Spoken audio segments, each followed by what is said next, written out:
Rotarian Shanmugasundaram கான்ஸ்டைனர் problems ஆன ages ஒவ்வொரு சம்மாக நம்ம பார்த்துக்கிட்டு இருக்கோம். அதில் ஒரு சம், அதாவது அமிட் அண்ட் ஃபாதர், பையன் அப்பா, அவங்க ரேஷியோ 2:5. எதுக்காக நான் பாக்ஸ் போட்டிருக்கேன்னா, இப்போ ப்ரெசண்ட் நவ் அப்படிங்கிறதுக்காக பாக்ஸ் போட்டிருக்கேன். 4 வருஷம் கழிச்சு அவங்களோட ரேஷியோ 5:11 மாறுமா? ஓகே, இப்போ 2க்கும் 5க்கும் இடையில உள்ள டிஃப்ரென்ஸ் பார்க்க போகிறேன். என்ன வந்துடுது? 3. 5க்கும் 11க்கும் இடையில உள்ள வித்தியாசம் 6. இப்படி இருந்துச்சுன்னா செய்யறது கொஞ்சம் கஷ்டம். ரெண்டும் ஒரே மாதிரி இருந்தால் தான் செய்யறது நமக்கு ஈஸி. ஸோ நம்மளுடைய வேலை ரெண்டையும் ஒரே மாதிரி ஆக்கணும். ஒரே மாதிரி ஆக்கணும்னா நம்ம என்ன செய்யணும்? இந்த 2க்கும் 5க்கும் இடையில உள்ள வித்தியாசம் என்ன வந்துடும்? 3. இந்த 3 கொண்டு 5 பெருக்கிட்டீங்கன்னா 15. இந்த 3 கொண்டு 11 பெருக்கிட்டீங்கன்னா 33. 5க்கும் 11க்கும் இடையில உள்ள வித்தியாசம் என்னது? 6. 6 கொண்டு 2 பெருக்கிட்டோம் 12. 6 கொண்டு 5 பெருக்கிட்டோம்னா 30. இது இந்த டேட்டா போய் இனிமே இந்த டேட்டா வச்சு தான் கணக்கு செய்யணும். இப்போ 12க்கும் 15க்கும் இடையில வித்தியாசம் 3. 30க்கும் 31க்கும் இடையில வித்தியாசம் 3. ஸோ இந்த 3 பங்கு 4. இப்போ என்ன கேட்காங்க? அப்பாவுடைய பங்கு கேட்காங்க. அப்பாவுடைய பங்கு என்னது இந்த இடத்துல? 30. 30 பங்கு எவ்வளவு? என்ன செஞ்சிடலாம்? 3 பங்கு 4னா 30 பங்கு எவ்வளவு? 40. இது எப்படி செய்யணும்? இதோட ஒரு 0 சேர்த்தா ஆன்சர் வருது, 4ஓட ஒரு 0 சேர்த்தா ஆன்சர்.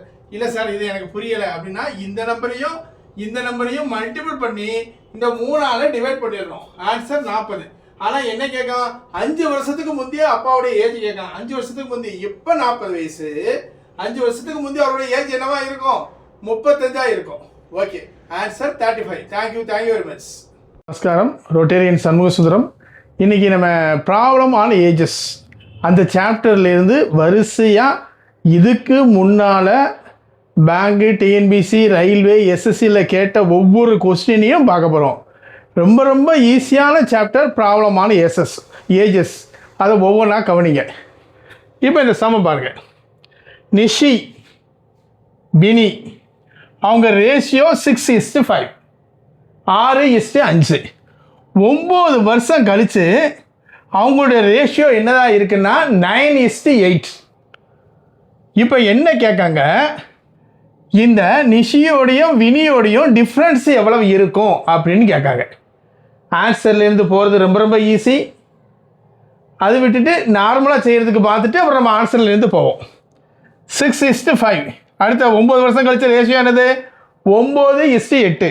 6க்கும் 9க்கும் இடையில உள்ள டிஃப்ரென்ஸ் எவ்வளவு? 3. 5க்கும் 8க்கும் இடையில உள்ள டிஃப்ரென்ஸ் எவ்வளவு? 3. அதாவது இதனுடைய வித்தியாசமும் ஒரே மாதிரி இருந்துச்சுன்னா செய்யறது ரொம்ப ஈஸி. அது எப்படிங்கிறது பார்ப்போம். இந்த 3 பங்கு தான் இந்த 9. அப்போனா ஒரு பங்கு என்னது? 3. 3 பங்கு 9ன்னா கட் பண்ணிட்டீங்கன்னா ஒரு பங்கு என்னன்னு கிடைச்சிரும். ஒரு பங்கு என்ன வந்துடும்? 3. என்ன கேட்காங்க?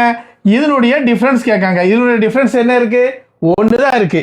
So difference 1. ஒரு பங்கு என்ன வந்துடும்? 3. இதுதான் கொஸ்டின் வித் எக்ஸ்பிளனேஷன். இது 2008 POல கேட்டிருக்காங்க. இது ஓகே. இப்போ நம்ம ஆன்சர்லேருந்து போவோம். ஆன்சர்லேருந்து போச்சுன்னா என்ன வந்துடும்? 6:5. என்ன கேட்டிருக்காங்க? டிஃப்ரென்ஸ் கேட்காங்க. டிஃப்ரென்ஸ் வந்து நான் ஆன்சர்லேருந்து எடுக்கேன். 3 எடுத்து செக் பண்ண போகிறேன். 1 வந்து 3 ஆகுது.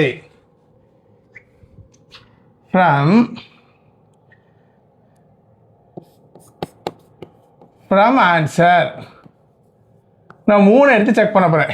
இது 2 வித்தியாசம் என்ன வந்துடும்? ஒரு பங்கு 3. அப்புறம் 6 பங்கு என்ன வந்துடும்? 18. 5 பங்கு என்ன வந்துடும்? 15. 9 வருஷம் கழிச்சு 18 9 கூட்டிட்டா என்ன வந்துடும்? 27. 15 9 கூட்டிட்டா என்ன வந்துடும்? 24. இதை கட் பண்ணுவோமா? 3ஆல் அடிச்சிட்டோம்னா 9, 8. இந்த ரேஷியோ வந்துட்டு. ஸோ ஆன்சர்ல இருந்தும் போகலாம், இந்த மாதிரியும் செய்யலாம். Okay, thank you very much.